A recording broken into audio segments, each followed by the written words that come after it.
Welcome back, where we read the posts you bookmarked with good intentions and then forgot about while your nervous system ran the whole show. Today, we're in the territory Myers Life Coaching has been mapping. What self-regulation actually is inside a relationship, and why the person beside you is always part of the equation, whether you planned it that way or not. Right. The idea that conflict isn't just an argument, it's two nervous systems in the same room influencing each other in real time. That's exactly the frame. Let's start with what self-regulation looks like in practice, and what it has to do with the person you're arguing with. The central tension here is a familiar one. We go into conflict trying to get the other person to change, and the whole time our own nervous system is running the conversation without our permission. The post, the self-regulation check-in, opens with that exact experience. The setup is a moment mid-argument when everything escalates, and the line that anchors it is this: I wasn't just reacting to what my partner was saying. I was reacting to what was happening inside of me. Which reframes the whole problem. The argument isn't the problem. The activation driving the argument is the problem. And you can't fix the first thing while the second thing is in charge. The post walks through what that activation looks like physically.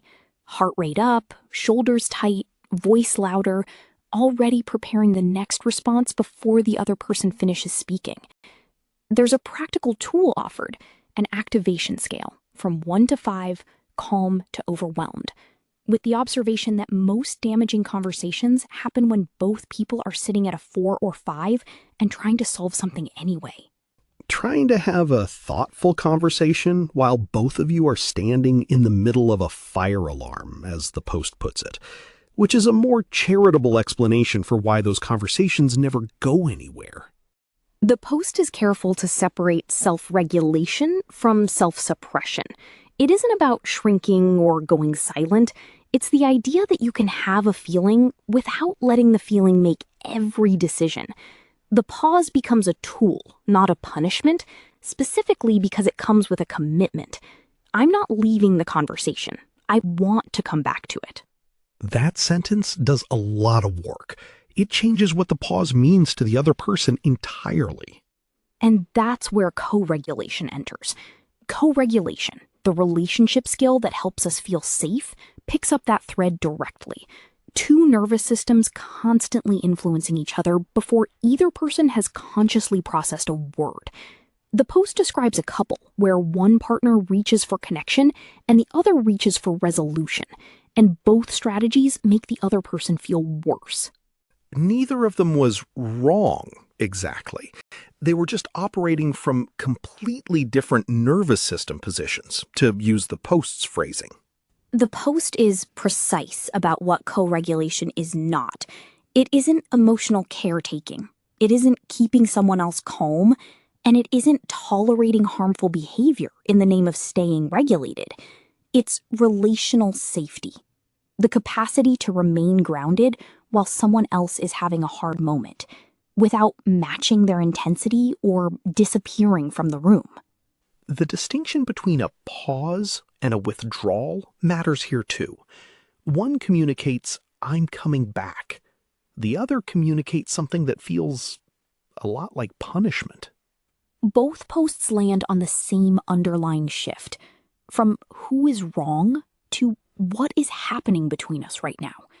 That question, the post says, is where awareness creates choice. And choice is what lets you interrupt the cycle instead of just riding it out again. And if neither person learned any of this growing up, if conflict meant yelling or silence meant punishment or feelings were routinely dismissed, then the reactions showing up in the relationship may be older than the relationship itself. That's where the self-regulation post becomes something more than a communication guide. It connects present moment activation to much earlier experiences and frames the pause not just as a relationship skill, but as a choice to respond to what's actually happening now, rather than letting the past make every decision. The goal across both pieces isn't perfect regulation, it's the capacity to return.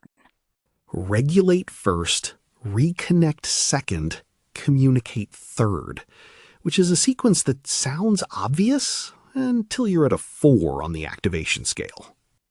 That's the whole point. The skill isn't knowing the sequence, it's being able to access it when it's hardest to use.